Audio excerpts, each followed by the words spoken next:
দেশে নতুন শুরু হওয়া লক্ষ্মীপুর বিজ্ঞান ও প্রযুক্তি বিশ্ববিদ্যালয়ের যোগদানকৃত উপাচার্য ড মোহাম্মদ হানিফ মুরাদ বলেছেন, স্থানীয় জনপ্রতিনিধি ও বাংলাদেশ সরকারের পানি সম্পদ মন্ত্রী শহীদ উদ্দিন চৌধুরী অ্যানি এবং বাংলাদেশ বিশ্ববিদ্যালয় মঞ্জুরি কমিশনের সাথে আলোচনা এবং সরজমিন পরিদর্শন করে বিশ্ববিদ্যালয়টির স্থান নির্ধারণ করা হবে।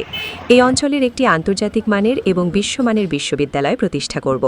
বিশ্ববিদ্যালয়টিতে আর্টিফিশিয়াল ইন্টেলিজেন্স, ডেটা সায়েন্স এবং অ্যাপ্লাইড সায়েন্স বিষয়গুলো দিয়ে চালু করা হবে। প্রথম উপাচার্য হিসেবে নিয়োগের পর মঙ্গলবার ৯ জুন বিকেলে লক্ষ্মীপুরে এসে শহীদ মিনারে ফুল দিয়ে শ্রদ্ধা জানানোর পর লক্ষ্মীপুর 24কে এসব কথা বলেন ভিসি। শুরুতে তিনি নিজের উপাচার্য হওয়ার আনন্দটি দেশের মিষ্টিফুল প্রয়াত শিশুকন্যা রামিসার প্রতি উৎসর্গ করেন। তিনি বলেন, আমি এই অঞ্চলের একটি আন্তর্জাতিক মানের এবং বিশ্বমানের বিশ্ববিদ্যালয় প্রতিষ্ঠা করব। এজন্য আমি লক্ষ্মীপুরের সর্বস্তরের মানুষের সহযোগিতা চাই। লক্ষ্মীপুর জেলার কোন এলাকাকে বিশ্ববিদ্যালয় প্রতিষ্ঠার ক্ষেত্রে গুরুত্ব দিবেন এমন প্রশ্নের জবাবে লক্ষ্মীপুর বিজ্ঞান ও প্রযুক্তি বিশ্ববিদ্যালয়ের ভিসি বলেন, এ বিষয়ে আমার সাথে স্থানীয় জনপ্রতিনিধি এবং পানি সম্পদ মন্ত্রীর সাথে একাধিকবার আলোচনা হয়েছে এবং কথা হয়েছে। আমরা বিশ্ববিদ্যালয় মঞ্জুরি কমিশনের সাথে আলোচনা করব। আমরা মন্ত্রীকে সাথে নিয়ে পরিদর্শনে আসব। আমরা যাচাই বাছাই করব যে জায়গাটি উপযোগী হবে, আমরা সেটা বরাদ্দের ক্ষেত্রে পদক্ষেপ গ্রহণ করব। বিশ্ববিদ্যালয় মঞ্জুরি কমিশনের সাথে কথা বলবো, আলোচনা করব এবং এখানে পরিদর্শনে আসবো মন্ত্রী মহোদয় সহ। তারপরে আমরা এই অঞ্চলে যাচাই বাছাই করি যেটি সুইটেবল হবে যে জায়গাটিতে, সেখানে আমরা জমি বরাদ্দের ক্ষেত্রে পদক্ষেপ গ্রহণ করব। আপাতত আমাদের এই পর্যায়টি অত্যন্ত প্রাথমিক পর্যায়ে আছে। আমরা অতি অল্প সময়ের মধ্যে আমরা এটি পরিদর্শন করে এটি ব্যবস্থা গ্রহণ করব। বিজ্ঞান ও প্রযুক্তি বিশ্ববিদ্যালয় ইংরেজি নামকরণ ক্ষেত্রে একাধিক নামকরণ সারা দেশে দেখতে পাই। যেমন শাহজালাল বিজ্ঞান ও প্রযুক্তি বিশ্ববিদ্যালয় ইংরেজি নামকরণ ক্ষেত্রে আছে Shahjalal university of science and technology, অন্যদিকে নোয়াখালী আছে Noakhali science and technology university. তো এই ক্ষেত্রে আমাদের লক্ষ্মীপুরটা আসলে কি হতে পারে? এটি কোনো মৌলিক সমস্যা নয়, এটি আসলে গ্রেজেট যেভাবে সংসদ থেকে পাশ হয় সেভাবেই হয়। তবে এই অঞ্চলে যেহেতু একটি বিজ্ঞান ও প্রযুক্তি বিশ্ববিদ্যালয় আছে, আমরা বর্তমানে যে বিজ্ঞান ও প্রযুক্তি বিশ্ববিদ্যালয় নামে যে আইনটি পাশ হয়েছে সংসদ থেকে, এটি আমরা সংশোধন করে আমরা বিজ্ঞান ও প্রযুক্তি বিশ্ববিদ্যালয় নামে বিশ্ববিদ্যালয়টি প্রতিষ্ঠিত করব না। আমরা একটি সাধারণ বিশ্ববিদ্যালয় অর্থাৎ লক্ষ্মীপুর বিশ্ববিদ্যালয় নামে এটি প্রতিষ্ঠিত করতে চাই। এটার জন্য আইনের যে সংশোধনীগুলো দরকার, এটি আমরা অতি দ্রুত এই সংশোধনীগুলো নিয়ে সংসদে পুনরায় এটি লক্ষ্মীপুর বিশ্ববিদ্যালয় নামে আমরা এটি প্রতিষ্ঠিত করব।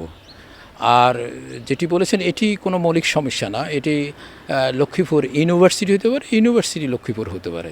এটি যেমন আমাদের যদি এটা বিজ্ঞান ও প্রযুক্তি বিশ্ববিদ্যালয় অনুমোদিত হয়েছে, ঠিক আছে। এখন যদি বিজ্ঞানের ক্ষেত্রে আমাদের চয়েস করা হয় বিভিন্ন ফ্যাকাল্টি এবং ডিপার্টমেন্ট, তাহলে কোন কোন ফ্যাকাল্টি দিয়ে ইউনিভার্সিটিটা? এটি ডেফিনেটলি যেগুলো প্রায়োগিক যে সাবজেক্টগুলো আছে, এখন আর্টিফিশিয়াল ইন্টেলিজেন্সের যুগ, এখন ডাটা সায়েন্সের যুগ, আমরা যেগুলো অ্যাপ্লাইড সায়েন্স আছে সেই ফ্যাকাল্টিগুলোই আমরা খুলব। তবে এই ফ্যাকাল্টিগুলো বা এই সাবজেক্টগুলো পড়াতে হলে যে সাবজেক্টগুলো আমাদের দরকার, ফান্ডামেন্টাল যে সাবজেক্টগুলো দরকার, ন্যাচারাল সায়েন্স, সেই সাবজেক্টগুলো আমাদের এখানে থাকবে।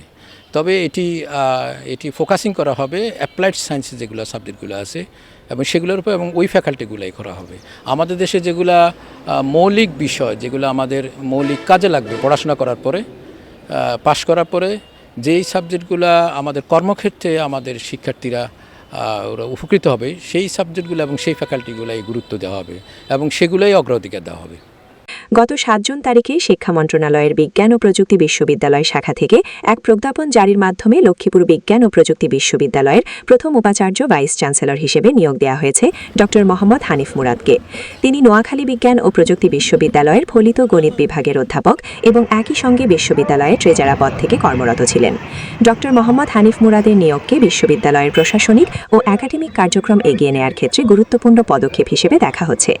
স্থানীয়দের দীর্ঘদিনের দাবির প্রেক্ষিতে 2020 সালে লক্ষ্মীপুর বিজ্ঞান ও প্রযুক্তি বিশ্ববিদ্যালয় বিল অনুমোদন এবং 2023 সালে জাতীয় সংসদের 56 নং বিলের মাধ্যমে লক্ষ্মীপুর বিজ্ঞান ও প্রযুক্তি বিশ্ববিদ্যালয় আইন পাশ করা হয়। একই বছরের 26 অক্টোবর লক্ষ্মীপুর বিজ্ঞান ও প্রযুক্তি বিশ্ববিদ্যালয় আইনের গেজেট আকারে প্রকাশিত হয়। কিন্তু এরপর 2.5 বছর সময় অতিবাহিত হলেও বিশ্ববিদ্যালয়টি প্রতিষ্ঠার ক্ষেত্রে আর কোনো উদ্যোগ দেখা যায়নি। স্থান নির্ধারণ ও জমি অধিগ্রহণের কোনো উদ্যোগ গ্রহণ করা হয়নি। বিএনপি সরকার ক্ষমতায় আসার পর স্থানীয় সংসদ সদস্য ও পানি সম্পদ মন্ত্রী শহীদ উদ্দিন চৌধুরী অ্যানি বিশ্ববিদ্যালয়টিকে বাস্তবায়নের জন্য বিশেষ উদ্যোগ গ্রহণ করেন। লক্ষ্মীপুর 24 বিশ্বজুড়ে লক্ষ্মীপুর।